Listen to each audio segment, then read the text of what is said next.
All right, Larry Krueger here from the Pig and a Pickle Krueg Show with a 49er video. Check out Pig and a Pickle. 2 locations are open 7 days a week in Corte Madera from 11 a.m. to 8 p.m. And they're open Wednesday through Sunday in Emeryville, inside the Emeryville Public Marketplace. Pig and a Pickle, the best barbecue in all of Northern California. All right, let's talk little 49ers. John Lynch and Kyle Shanahan both spoke in Arizona this week. And what is coming out is something that I've been talking about since the end of the year, which to me, it's obvious. And I don't know why it's not obvious to other people. But Brock Purdy is clearly the 49ers' number one quarterback whenever he's ready to play. That's clear. Shanahan said it. Lynch said it. They both said it. Why is this such a surprise? I mean, I don't understand why this is such a surprise. Brock Purdy went 8-0. 8-0. 8 wins, no losses. In there's 2 playoff wins. He was 8-0 with 2 playoff wins when Hassan Reddick beat Tyler Kroft and ripped Purdy's elbow back on a throw, tearing the ligaments in the elbow, essentially ending the 49ers season and ending Brock's season. 8-0. Not 6-2, not 4-4, not 1-7, 8-0, undefeated with 2 playoff wins. And for those of you who are sitting there going, bring on Lamar, bring on Lamar. Lamar Jackson has 1 playoff win.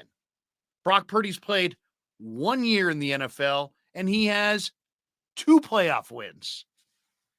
So, I mean, let's just look at it for what it is. Brock Purdy in 9 games stepped in for Jimmy Garoppolo and outplayed him. 13 touchdowns, 4 interceptions, completed 67% of his passes. More importantly, the Niners in his 8 starts averaged 32.6 points per game. They won all the games. They scored 32 a game.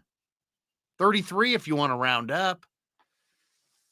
Trey Lance, by comparison, completed 48% of his passes before he got hurt in week 2 with no touchdowns and 1 pick. So unless the 49ers were going to be wed to their draft investment, if they're going to do what they do, I don't know, with every other position on the field, they're going to play their best players.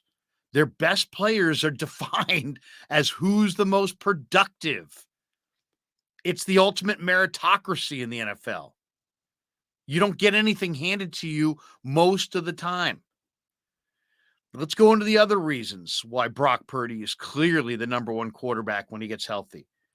George Kittle, who might be your most valuable offensive weapon, had the greatest productive statistical stretch of his entire career when Brock Purdy was in there.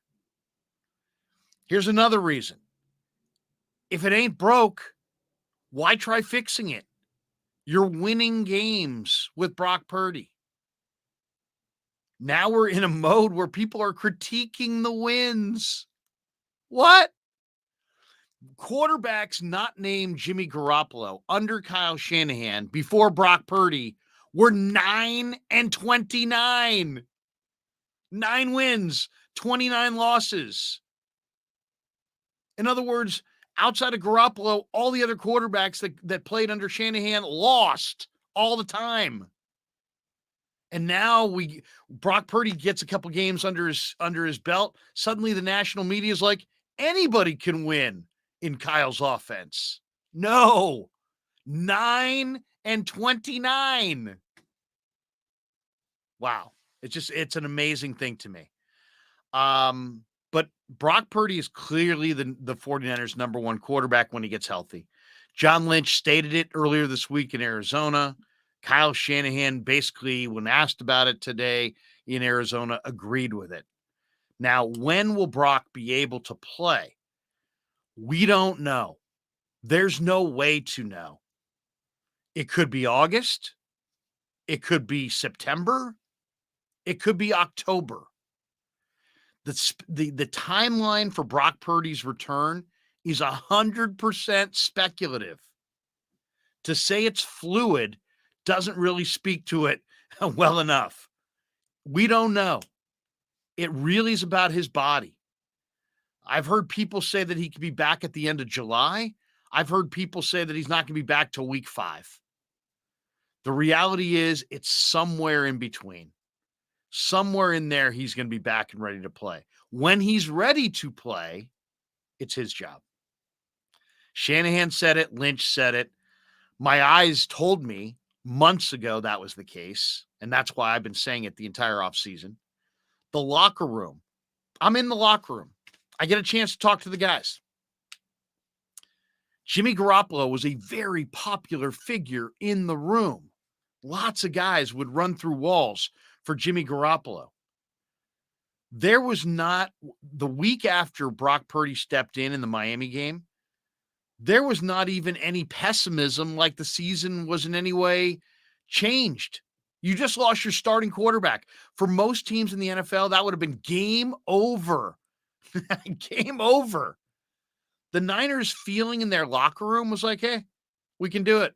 We can win with Brock. That's how quickly he won them over. They were won over after that Miami game. If you talk to Brandon Ayuk, he's glowing about Brock Purdy. If you talk to Kyle Juszczyk and George Kittle, two guys who are huge Jimmy fans, they will acknowledge how special what Brock Purdy did this year really was.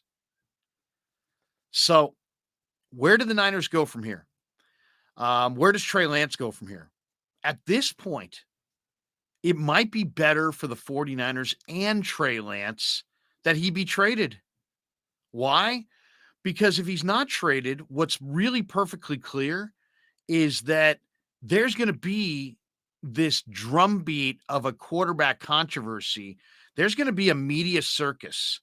There's going to be a weekly public debate. Brock or Trey? Is Shanahan and Lynch screwing over Trey? Is Brock have the upside to be the guy? As long as Trey is here, Trey versus Brock is going to be a debate, a weekly debate. Do the Niners want that? Do the Niners want a weekly public debate every week about, well, Brock played and he did this, but he could have done that. And maybe if Trey had an opportunity or maybe he has a bad game. Why is he not getting pulled? Trey got pulled. Why is Brock not getting pulled? Why are there multiple standards for Trey and for Brock? Do you see what I'm saying? At this point, for that reason alone, it might be good to move Trey on. Trey, if I'm Trey, I might want to move on. I mean, the one thing that I think everybody agrees to or agrees with is that Trey Lance needs to play football. Whether you like him or don't, whether you think he should start or don't, whether you think Brock should be the number one or not, everybody agrees. Trey Lance needs to play football. He needs to go somewhere where he can make mistakes and develop, and he can't do that here without incredible pressure and daily scrutiny, to the point where if I'm John Lynch and I'm Kyle Shanahan, I don't know that that's in Trey's best interest, and I sure as hell know it's not in the best interest of my team to have this weekly public debate outside my locker room. And if I'm lucky, it stays outside my locker room. The chances that this then mushrooms into something bigger and the players start getting asked about it. Brock has a rough game. Trey played well in camp. They decide to go back to Trey or go back to Brock. And Brock has a rough game. 3 picks. Niners lose by a field goal at the end. People are asking, what about Trey? What about Trey? Now they go into the locker room and they're asking offensive and defensive linemen, what about Trey? What do you think? Do you think things would have been the same?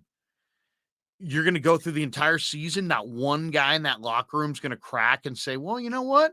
I kind of think Trey might actually be a good choice for us. the first time any player says that, you got a full-blown controversy that's running wild that you've lost control over. So, to me, the biggest revelation of the week, and it came from Shanahan and from Lynch, is that Brock Purdy, when he's healthy, is clearly the number one quarterback for the 49ers. It makes sense. It's based on merit. It's based on how he played. You could argue that it's not fair to Trey because he has not played enough to really get into any kind of a rhythm. We don't know when Brock's going to be able to play again. We don't know how Sam Darnold fits into this mix.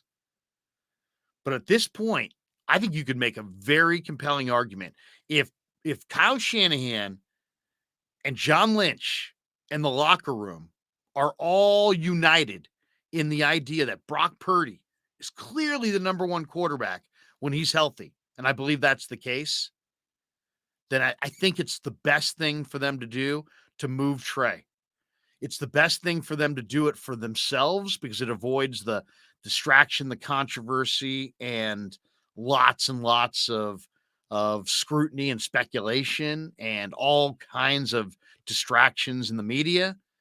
But I also think it's the right thing for Trey because Trey he cannot be in this fishbowl where as soon as he turns the ball over one time, people are calling for Brock Purdy. And that's what's going to happen.